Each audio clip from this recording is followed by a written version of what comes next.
Books ಓದ್ತಾ ಇದ್ದೀರಾ? ಅದಾಗಿಲ್ಲ. ಅದಾಗಿಲ್ಲ. ಇದು ಇನ್ನೂ ಶುರು ಆಗಿಲ್ಲ, ಮತ್ತೆ ರೀಸ್ಟಾರ್ಟ್ ಆಗಿಲ್ಲ. ಹಿಂಗೋ ಅದ್ರ ಮಧ್ಯೆ ಮದರ್ ಪ್ರಾಮಿಸಲ್ಲಿ ಪುಷ್ ಮಾಡಿ ಹಾಡುಗಳು ಬರ್ಸಿದ್ರು. ಒಂದು 3 ಹಾಡು ನನ್ನ ಹತ್ರನೇ ಬರ್ಸಿದ್ರು.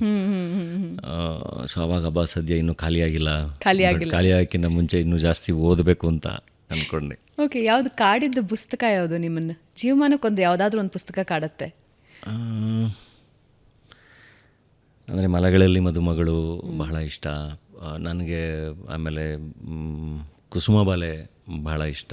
ಸಮಾಜನ ದೊಡ್ಡದಕ್ಕನ ಅನ್ನೋ ಒಂದು ಲೈನು, ಆ ಕಾನ್ವರ್ಸೇಷನ್, ಆ ತಂದೆ ತಾಯಿದು ಏಕೆಂದರೆ ನಾನು ಯಾವಾಗಲೂ ಅದು ಭಾಳ ಕಾಡುತ್ತೆ, ಆ ತಂದೆ ತಾಯಿದು ಕಾನ್ವರ್ಸೇಷನ್. ಅದರಲ್ಲಿ ನನಗೆ ಆಲ್ಕೆಮಿಸ್ಟ್ ಬಹಳ ಇನ್ಸ್ಪೈರ್ ಮಾಡಿದ್ದು. ನಾನು ಇಂಡಸ್ಟ್ರಿಗೆ ಬಂದಾಗ ಆಲ್ಕೆಮಿಸ್ಟ್ ಮತ್ತು ಫೌಂಟೇನ್ ಹೆಡ್ 2 ಬುಕ್ಗಳು ಅದು ಹೆಂಗೆ ನನ್ನ ಕೈಗೆ ಬಂದು ಯಾರು ತಂದು ಕೊಟ್ಟರು ಮರ್ತುಬಿಟ್ಟಿದ್ದೀನಿ. ನಾನು ಇಂಗ್ಲೀಷ್ ಓದ್ತಾನೇ ಇರಲಿಲ್ಲ, ಬರೀ ಕನ್ನಡ ಓದ್ತಿದ್ದು. ಆ 2 ಪುಸ್ತಕಗಳು ಅದು ಹೆಂಗೋ ಬಂತು, ಅದು ಯಾರ್ಯಾರ ಮೂಲಕ ಬಂತು ಗೊತ್ತಿಲ್ಲ, ಬಟ್ ಅವು ಭಾಳ ಡಿಫ್ರೆನ್ಸ್ ಮಾಡಿದ ಪುಸ್ತಕಗಳು ಲೈಫಲ್ಲಿ. ಸೊ ಪುಸ್ತಕಗಳನ್ನು ಓದೋದನ್ನ ಇತ್ತೀಚೆಗೆ ಕಮ್ಮಿ ಮಾಡಿದ್ದೀರಾ, ಆದರೆ ಯಾವತ್ತಾದರೂ ಒಂದು ಮೈಂಡಲ್ಲಿ ಇದೆಯಾ ಒಂದು ಪುಸ್ತಕ ಬರೀಬೇಕು ಅಂತ? ಸಬ್ಜೆಕ್ಟ್ ರೆಡಿ ಇದೆಯಾ ಅಥವಾ ನಿಮ್ಮ ಸಿನಿ ಜರ್ನಿನಾ?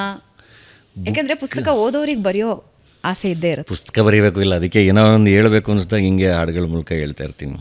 ಈಗ ಮೊದಲೆಲ್ಲ ಆದರೆ ತುಂಬ ಓದ್ತಾ ಇದ್ವಿ. ಅಂದರೆ ತೇಜಸ್ವಿಯವ್ರ ಪುಸ್ತಕ, ಕುವೆಂಪು ಅವ್ರದ್ದು ಹೇಳದ್ನಲ್ಲ ಕುಸುಮಬಾಲೆಯಿಂದ ಹಿಡಿದು, ನನಗೆ ತರಾಸು ಅವ್ರದ್ದು ದುರ್ಗಾಸ್ತಮಾನ, ಇಡೀ ಸೀರೀಸ್, ಕಮ್ಮನೆ ಕೊಯ್ಲು, ರಕ್ತರಾತ್ರಿ, ತಿರುಗವಣ, ಇವೆಲ್ಲ ಬಹಳ ಇಷ್ಟ.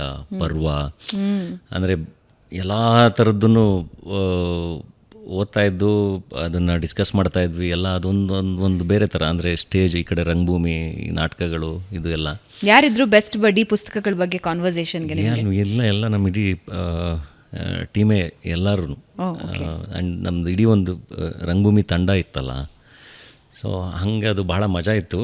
ಇವಾಗ ಈ ಜರ್ನಿಲಿ ಅದನ್ನು ಭಾಳ ಮಿಸ್ ಮಾಡ್ಕೋತೀನಿ.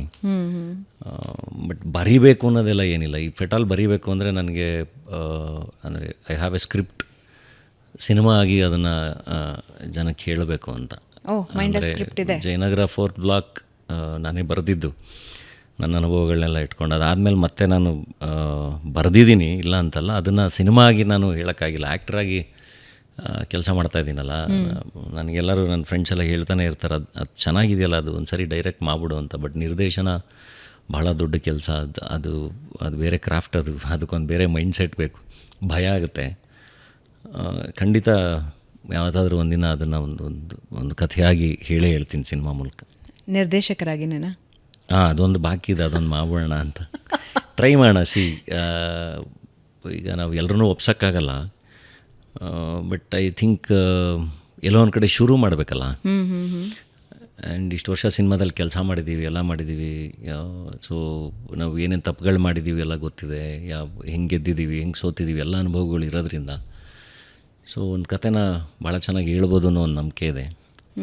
ಈಗ ಪ್ಲ್ಯಾಟ್ಫಾರ್ಮ್ಸ್ ತುಂಬ ಇದೆ, ಸೊ ಎಲ್ಲದಕ್ಕೂ ಅಲ್ಲೊಂದು ಜಾಗ ಇದೆ. ಮೊದಲಾದರೆ ಬೆಳ್ಳಿತೆರೆ ಒಂದೇ ಇರ್ತಾಯಿತ್ತು, ಅದನ್ನು ಬಿಟ್ಟರೆ ಕಿರುತೆರೆ ಇರ್ತಾಯಿತ್ತು. ನಾವು we have OTT. But Kannada industry ಒಂಚೂರು ಇನ್ನೂ ಎಕ್ಸ್ಪ್ಲೋರ್ ಆಗಬೇಕು ಅಂತ ಅನಿಸುತ್ತೆ. ನಾನು ಎವ್ರಿ ಟೈಮ್ ನಾವು OTT ನೋಡಿದಾಗ ಕನ್ನಡದಲ್ಲಿ ಆಪ್ಷನ್ಸ್ ಕಮ್ಮಿ ಇದೆ ನಮಗೆ. ನಾನು ಇತ್ತೀಚಿನ ದಿನಗಳಲ್ಲಿ ಹೊಸದೇನು ಬಂದಿದೆ, ಹೊಸತನ ಬಂದಿದೆ ಅಂತ ತುಂಬ ಕಡಿಮೆ OTTಯಲ್ಲಿ. ಐ ಥಿಂಕ್ ನಿಮ್ಮ ಹಲವಾರು ಯೋಚನೆಗಳು OTTಗೂ ಇಲ್ಲ. ಜೆರಾಕ್ಸ್ ಅಂತ ಒಂದು ವೆಬ್ ಸೀರೀಸು ಟ್ರೈ ಮಾಡಿದ್ವಿ ನಾವು, ಶಾರ್ಟ್ ಸೀರೀಸ್ ಟ್ರೈ ಮಾಡಿದ್ವಿ, ಚೆನ್ನಾಗಾಯಿತು. ಅಂದರೆ ಮನುಷ್ಯರನ್ನೇ ಜೆರಾಕ್ಸ್ ಮಾಡೋ ಒಂದು ಮೆಷಿನ್ ಥರ ಇಟ್ಕೊಂಡು ಹೊಸದು. OTTಲಿ ನಾವು ಆ ಥರದನ್ನು ಎಕ್ಸ್ಪ್ಲೋರ್ ಮಾಡ್ಬೋದು ಭಾಳ ಚೆನ್ನಾಗಿ. ಅದು OTTಲಿ ಹೆಂಗಾಗುತ್ತೆ ಅಂದರೆ ಎಲ್ಲದು ಭಾಳ ಇಂಟರ್ ರಿಲೇಟೆಡ್. ಅಂದರೆ ನಿಮಗೆ ಭಾಷೆಯ ಕನ್ಸಂಪ್ಷನ್ ಜಾಸ್ತಿ ಆದಷ್ಟು ಅದರದ್ದು ಡಿಮ್ಯಾಂಡ್ ಜಾಸ್ತಿ ಆಗುತ್ತೆ. ಆ ಡಿಮ್ಯಾಂಡ್ ಜಾಸ್ತಿ ಆದಾಗ ಸಪ್ಲೈ ಜಾಸ್ತಿ ಆಗೋದು. ಸೊ OTTಗಳಲ್ಲಿ ಕನ್ನಡ ಭಾಷೆಯ ಕನ್ಸಂಪ್ಷನ್ ಜಾಸ್ತಿ ಆಗದೆ OTT ಪ್ಲ್ಯಾಟ್ಫಾರ್ಮ್ಸು ಕನ್ನಡ ಭಾಷೆನ ಸೀರಿಯಸ್ ಆಗಿ ತೊಗೊಳ್ಳಲ್ಲ. ಸೊ ಅವ್ರು ಸೀರಿಯಸ್ ಆಗಿ ತೊಗೊಳ್ಳೋದಲ್ಲೇ, ಅಂದರೆ ಆ ಕನ್ಸಂಪ್ಷನ್ ಜಾಸ್ತಿ ಆದಾಗ ಮಾತ್ರ ಡಿಮ್ಯಾಂಡ್ ಬರೋದು, ಅವಾಗಷ್ಟೇ ಸೀರಿಯಸ್ ಆಗಿ ತೊಗೊಳ್ಳೋದು, ಅವಾಗಷ್ಟೇ ಅವರು ಕನ್ನಡ ಕಂಟೆಂಟ್ಗಳನ್ನ ಮೇಲೆ ಇನ್ವೆಸ್ಟ್ ಮಾಡೋಕ್ಕೂ ಕೂಡ ಶುರು ಮಾಡೋದು. ಇಂಟರ್ ರಿಲೇಟೆಡ್, ಎಲ್ಲದು ಇಂಟರ್ ರಿಲೇಟೆಡ್. ಸೊ ಈ ಕಡೆ ಅದು ಒಂದು ಕನ್ಸಂಪ್ಷನ್ ಪಾಯಿಂಟ್ ಆಫ್ ವ್ಯೂ ಅಲ್ಲಿ ಹೇಳಿದೆ. ಇನ್ನೊಂದು ಈ ಕಡೆ ಕ್ರಿಯೇಟರ್ಸ್ ಪಾಯಿಂಟ್ ಆಫ್ ವ್ಯೂವಿಂದ ಹೇಳಿದ್ರು, ನಾವು ಏನೋ ಭಾಳ ಇಂಟ್ರೆಸ್ಟಿಂಗಾಗಿ ಕ್ರಿಯೇಟ್ ಮಾಡ್ತಾ ಅದು ಪ್ಲ್ಯಾಟ್ಫಾರ್ಮ್ಗಳಲ್ಲಿ ಬಂದು ಅದು ಕನ್ಸಂಪ್ಷನ್ ಜಾಸ್ತಿ ಆಗ್ತಾ ಅದೇನೋ ಚೆನ್ನಾಗಾಗಬೇಕು. ಸೊ ಅದು ಎರಡೂ ಕಡೆಯಿಂದ ಆಗಬೇಕದು. ವಾಟ್ ಈಸ್ ಲ್ಯಾಕಿಂಗ್ ಅಂದರೆ ನಂಬಿಕೆ ಬೇಕು. ಅಂದರೆ ಕನ್ನಡ ಅಂತ ಅಂತಿದ್ದಂಗೆ ಇಲ್ಲ, ಇಲ್ಲಿ ಏನು ಬರ್ತಾ ಇಲ್ಲ ಅನ್ನೋದೊಂದು ಫಸ್ಟು ತಲೆಯಿಂದ ತೆಗಿಬೇಕು. ಎಲ್ಲ ಇಂಡಸ್ಟ್ರಿಲೂ ನೂರಾರು ಸಿನಿಮಾಗಳಾಗುತ್ತೆ, ಎಲ್ಲ ಇಂಡಸ್ಟ್ರಿಲೂ ನೂರಾರು ಸಿನಿಮಾಗಳಾಗುತ್ತೆ.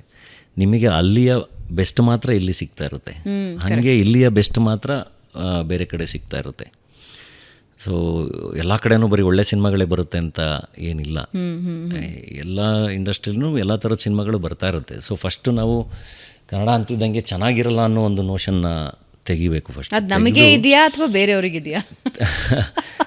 ತೆಗೆದು ಅದರಲ್ಲಿರೋ ಬೆಸ್ಟ್ ಏನು ಬರ್ತಿದ್ದಾವಲ್ಲ ಅದನ್ನು ನಾವು I think we have to support that. ಈಗ ಹೊಸ ಥರದ ಸಿನಿಮಾಗಳು ಹೊಸಬ್ರಿಂದ ಬರ್ತಿದೆ, ಇಲ್ಲ ಅಂತಲ್ಲ. ನಾವು ಅದು ಎಲ್ಲೋ ಒಂದು ಕಡೆ ನಾವು ಪ್ರೇಕ್ಷಕರಿಗೆ ನಾವು ತಲುಪ್ತಾ ಇಲ್ಲ.